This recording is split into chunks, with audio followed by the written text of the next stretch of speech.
We've got some pretty interesting pack leaks that could be the packs they're going to add to division rivals and weekend league rewards when they change in just a couple of days for weekend league rewards, and then for next week for rivals rewards. We could actually have those leaked right now. We're going to talk about those. We got more TOTS information, 2 player of the month leaks, and more random stuff we'll always talk about. And also we've got this pick, the level 40 pick. I'll open it for this video today. Winter wildcard team of the year icon. I think it sucks. Also, I was playing the mystery ball cup to get the XP in order to get the objective done, and I don't know what just happened for the last hour. I think my cerebral cortex is, I don't know, it's in the wrong place. I think, I don't know what, I'm not sure what just happened to me. It's all still a blur, but that shit is fucking insane. And I'm not gonna lie to you, it was pretty ass, but it's just trolly. Like, it's not gonna be like super skillful. It's kind of meant to be a bit trolly, but holy shit, I was losing my head. We'll just say that. I don't know why I'm here. There's no new player SBCs today, nothing, but we did get a new evolution. And if you kept Kai Havertz, if you guys want to buy coins, you can go to mmoxp.com. The link is in the description. Use my code JFC at checkout for a 5% discount. You are going to be very thankful because we probably got one of the best left backs in the game right now if you complete this for this coming weekend, probably the next weekend after that as well.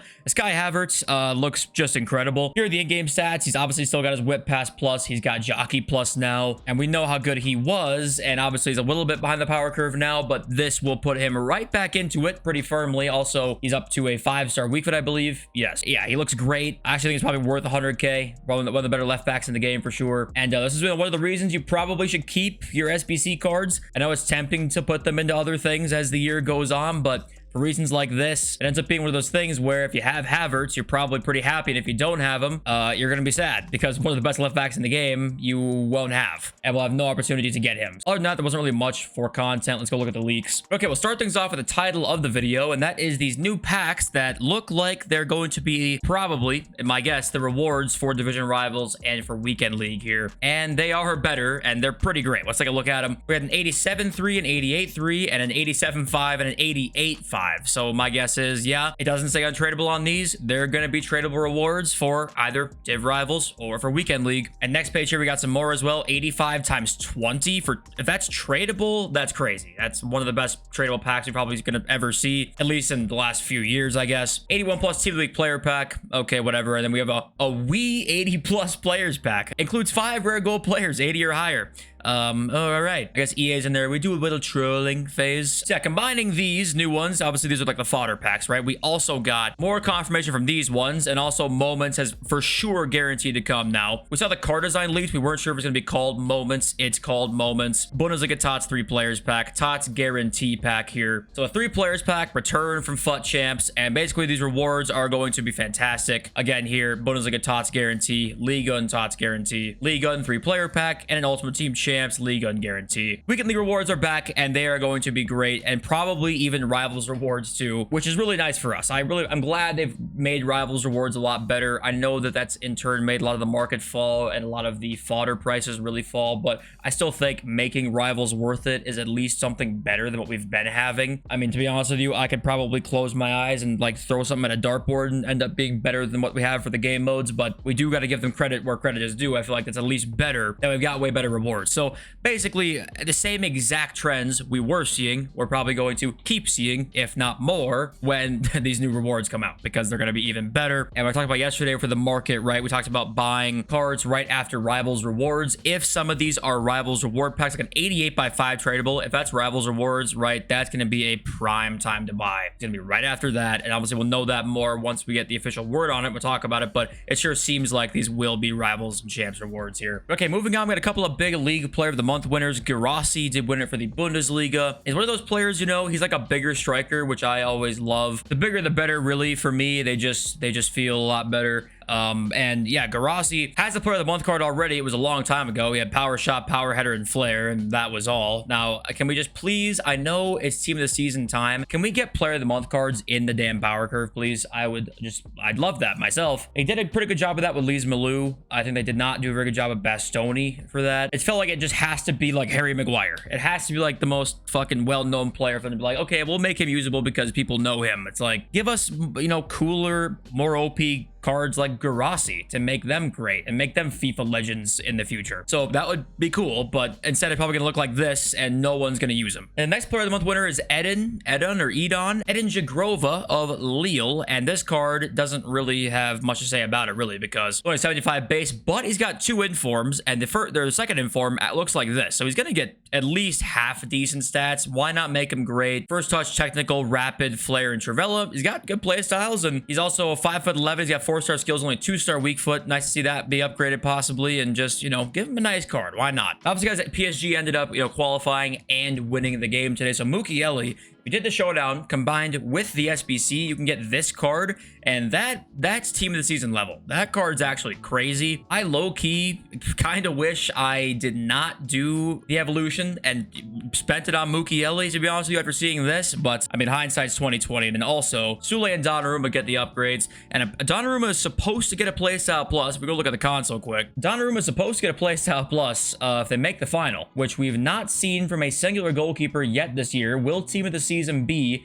the first time we get a playstyle plus goalkeeper? It's been a complete mystery on the channel for a long time. People have said that it's glitched, they don't know how to do it. Some have just said they're waiting. If they happen to make the final, then he's gonna get a playstyle plus. What does that mean? I don't know. And there was this post I quickly wanted to talk about today. I saw this on Reddit. EA has to do something against the meta of switching the ball between your fullbacks, who's getting some traction. You know, it shows the heat map basically showing the switching constantly going on, right? See this whole weird looking heat map stuff here is basically just switching the ball back and forth. But a couple things. I'll start by reading what this says. Elite Division has some of the most mind-numbing gameplay I've ever experienced in any FIFA. 85% possession in his own half just by switching the ball over and over again. Worst of all, there's nothing you can really do against it. Because I play 4-2-3-1 and 4-2-2-2, hugging the sidelines does nothing, and if you press, your team has no stamina after the first half. Surely they can just reduce the accuracy after the force switch in a row or something like that. I play this game to have fun. Even when you beat an opponent who plays like this, you're just having a miserable time. And a couple things, I guess. First thing is that number one, I know it sounds weird, but this is not at all the player's fault that they're switching the ball as much as they are.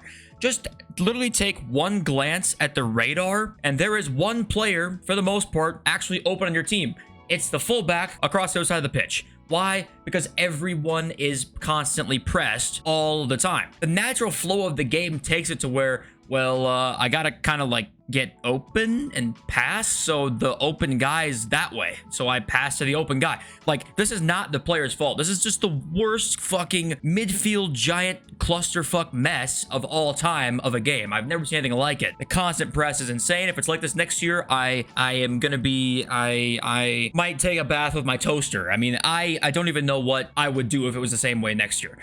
This really all comes down to the natural flow of the game. A lot of times takes players to switch the pull up constantly because there's nowhere else to go with it. So is it annoying? I mean, of course it's annoying. It's not really the person's fault though that you're playing against, because there's not really a lot else to do. Let's jump straight to your comments because I want to open my pick, and we talked about the market some yesterday. We'll talk more about it when we get more information. Billza says, I played the game for 3 years, have not qualified for champs once, and haven't gotten past Div 6. If this is you, first of all, tell me in the comments. If you have played for a long time and say you have barely ever qualified for Weekend League, or you're in Division 6, 7, something like that, there's really just a couple tips I could give you, and I mean, this video, 5 pro tips instantly improve. I've done 2 of those this year, and people don't realize that if you consciously make an effort, I don't care if you're 70 years old playing this game, there's literally 65-year-olds in like Div 2. I saw one on Twitter the other day. There's only a few tips that you really need to like separate you from the absolute casual who can't qualify for Weekend League. After that, it gets more intricate and more kind of in depth, but sometimes you think, oh my god, I'm so far away, I can't qualify for champs, like I'm never gonna be good, this or that. Sometimes it's like 2 changes.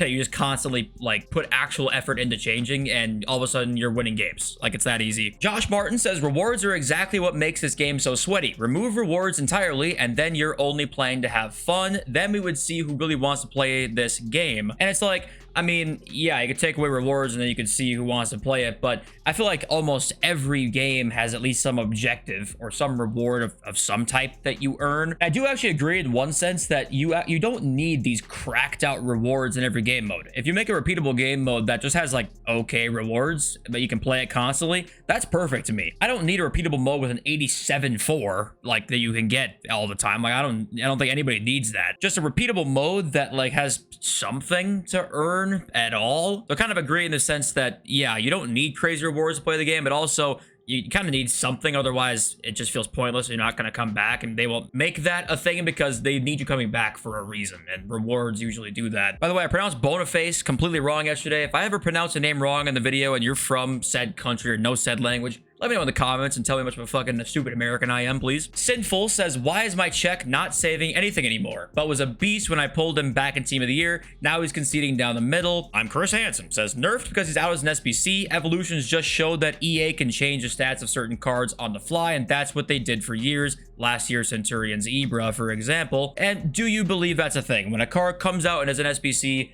it's all of a sudden not as good as it was? Or is that just like power curve moves naturally, therefore Czech isn't as good as he was because people have better shooting stats now? There are Evos with 99 shooting now and Finesse Plus. Like, that's going to make things much more difficult to save? Or could it really be like an SBC drops and, you know, they intentionally make things worse because more people have the card now? I'd be more inclined to believe the first one, but I always say with conspiracy theories and EA, I mean, I'd believe anything at this point, to be honest with you. Let's open this god-awful pick and see if we can get absolutely anything at all. I'm assuming I'm not going to. I'm not going to reveal it or anything like that. I'm going to rip it straight up because I'm pretty sure I'm going to get hot ass in this player pick, but let's find out right now by ripping it open and seeing.